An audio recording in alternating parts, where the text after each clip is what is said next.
Students, welcome to online class Shanti कुछ public school. बच्चों, आज का हमारा चैप्टर है योगासन। योगा जो कि हमारी लाइफ में अगर हम योगा करते हैं हम लोग तो हमारी लाइफ में बहुत सारे चेंजिंग आ सकते हैं। हम बहुत सारी प्रॉब्लम से जो है छुटकारा पा सकते हैं। तो योगा से क्या होगा, हम शारीरिक रूप से भी मानसिक रूप से भी जो है स्वस्थ रह सकते हैं। तो योगा जो है हमारी लाइफ में एक बहुत ही इम्पोर्टेंट चीज़ है, ठीक है, इम्पोर्टेंट है और हमें उसको करना भी चाहिए। तो चलिए आज हम इस चैप्टर को स्टार्ट करते हैं। तो योगासन, तो चलिए सबसे पहले आप चैप्टर निकाल लीजिए। देखिए, स्वस्थ शरीर के लिए ईश्वर प्रदत्त एक प्रगति का वरदान माना जाता है। अगर हमारा शरीर स्वस्थ है और हम सही हैं तो हमारे लिए एक भगवान का ये एक वरदान है। यदि किसी प्रकार से प्रकृति के नियमों का पालन नहीं हो पाता तो हम अस्वस्थ हो जाते हैं। शरीर को स्वस्थ बनाने में योगासन का एक विशेष महत्व होता है। साथ ही योगासन के द्वारा मानसिक स्वास्थ्य का भी पोषण होता है। इससे व्यक्ति का मनोबल भी सुदृढ़ होता है। योगासन को एक वैज्ञानिक पद्धति माना जाता है और इससे शरीर एवं मन क्या होता है, स्वस्थ रहता है। रक्त नलिकाएं शुद्ध हो जाती हैं, फेफड़े खुल जाते हैं, मांसपेशियों में स्वाभाविक लचक आ जाती है। इनकी ऑक्सीजन लेने की जो क्षमता है वो चरम सीमा पर बढ़ जाती है तथा शरीर में उत्पन्न होने वाले विकास कम होते हैं। योगासन के द्वारा न केवल हम अपने शरीर की सफाई करते हैं अपितु उसे अनुशासित करने का भी सफल प्रयास करते हैं। अब योगासन का अर्थ क्या होता है, योगासन कहते कैसे हैं? तो अगर हम कहें कि हमारे जो ऋषि मुनि थे इसको जो योगासन यानी कि जो योग है वो हमें विरासत में मिला है। योगासन शब्द दो शब्दों के योग से मिला है, योग तथा आसन से मिलकर बना है। इसमें शक्ति और अवस्था को योगासन कहते हैं। किसको कहते हैं? शक्ति और अवस्था।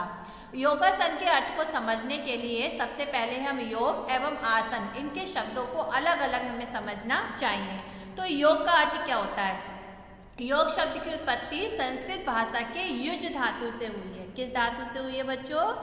संस्कृत भाषा के युज धातु से हुई है और जिसका अर्थ होता है आपका जोड़ना यानी कि मिलाना। आत्मा को परमात्मा से जोड़ने वाली क्रिया का नाम होता है योग। योग का अर्थ है आंतरिक अस्तित्व के साथ एकाकार होना और उसका अनुभव होना।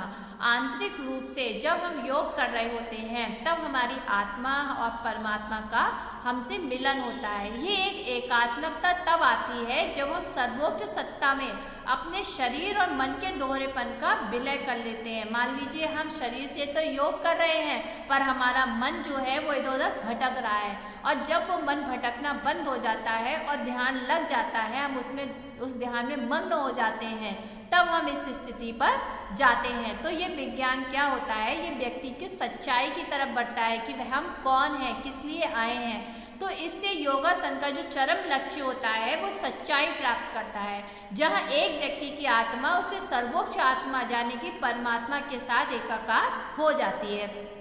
अब आसन का अर्थ क्या होता है? आसन का अर्थ होता है शरीर को विशेष रूप की आत्मा यानी कि सर्वोच्च आत्मा अथवा परमात्मा के साथ यानी कि शरीर को किसी भी विशेष मुद्रा में रखना। मान लीजिए हम बैठे हुए हैं, आंखें बंद किए या फिर हम किसी भी मुद्रा में बैठे हुए हैं तो उसमें शरीर को स्थायित्व तथा मन को ठहराव मिले, ठीक है। आसन करने से नाड़ियों व हाथों में सफाई होती है, शरीर में सबलता आती है, मन को शक्ति मिलती है। शरीर के आंतरिक तथा बाह्य अंग अच्छी हालत में ना हो तब उन्हें कोई गतिविधि नहीं हो सकती। तो शरीर में मन में गहरा संबंध होता है। तो हमारा शरीर और हमारे मन का गहरा संबंध तो होता ही होता है।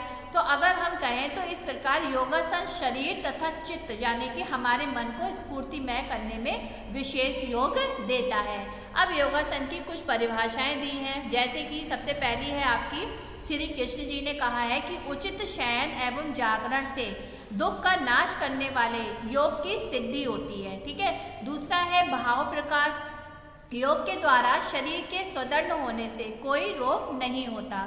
यदि योग के मार्ग का अनुसरण करते हुए आध्यात्मिक लाभ के साथ साथ यदि शारीरिक स्वास्थ्य एवं सौंदर्य की भी प्राप्ति हो तो उसे सोने पे सुहागा कह सकते हैं। ये किसने कहा है? जयप्रकाश भारती ने कहा है।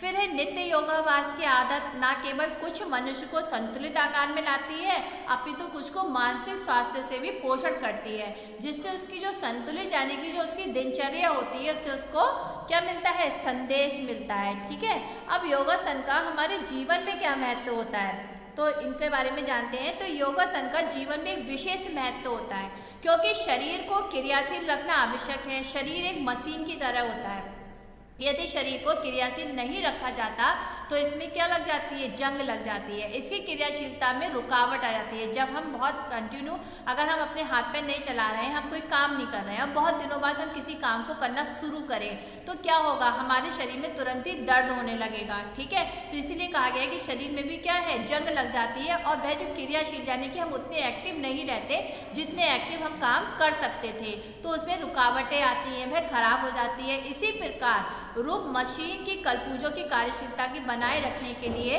योगासन का आश्रय लेना अत्यंत आवश्यक होता है। तो योगासन शरीर को स्वस्थ और स्फूर्तिमान बनाए रखने के लिए आवश्यक है।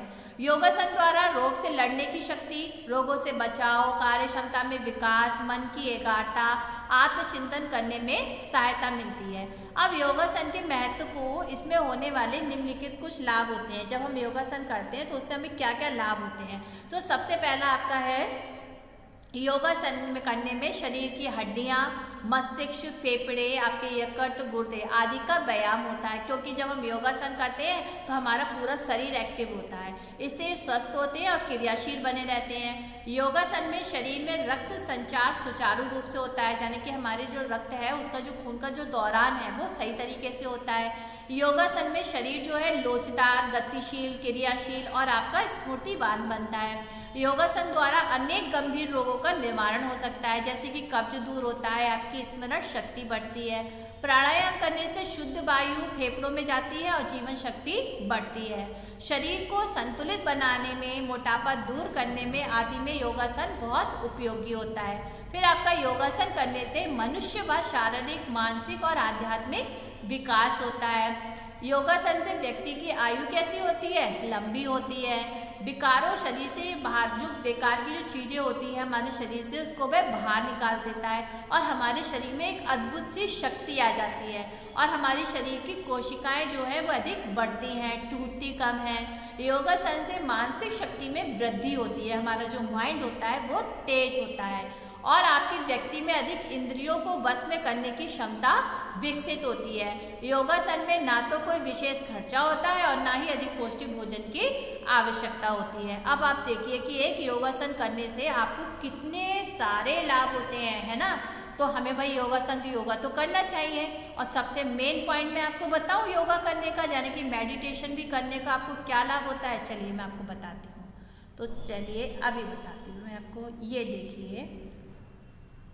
इसके बाद में यहाँ तक ये हो गया, इसके बारे में योगासन संबंधी कुछ बातें एवं नियम होते हैं उनके बारे में मैं आपको नेक्स्ट वीडियो में पढ़ाऊंगी। तो ये आपकी पिक्चर दी है मैंने, ये देखिए, ये हमारी जो पिक्चर है, अगर हम योगासन करते हैं तो क्या होता है, हमारे अंदर कुछ ये चक्र पाए जाते हैं। तो ये चक्र हमारे स्टार्टिंग से होते हैं, नीचे से ऊपर की तरफ जाते हैं। तो जिस तरीके से हम योगासन करते हैं तो ये चक्र जो है वो जागृत होते जाते हैं और जब ये फाइनली जागृत होते हैं तब हमें क्या होता है, जिसमें मैंने आपको बताया, जब हम ध्यान करते हैं बहुत अधिक मात्रा में, तब हमारा आत्मा और परमात्मा में विलय हो जाता है और हमें आत्मज्ञान प्राप्त होता है। ठीक है, तो ये सारे थे योगासन करने के आपके फायदे। तो नेक्स्ट वीडियो में मैं आपको इससे आगे के पढ़ाऊंगी। तब तक के लिए बाय बाय, टेक केयर।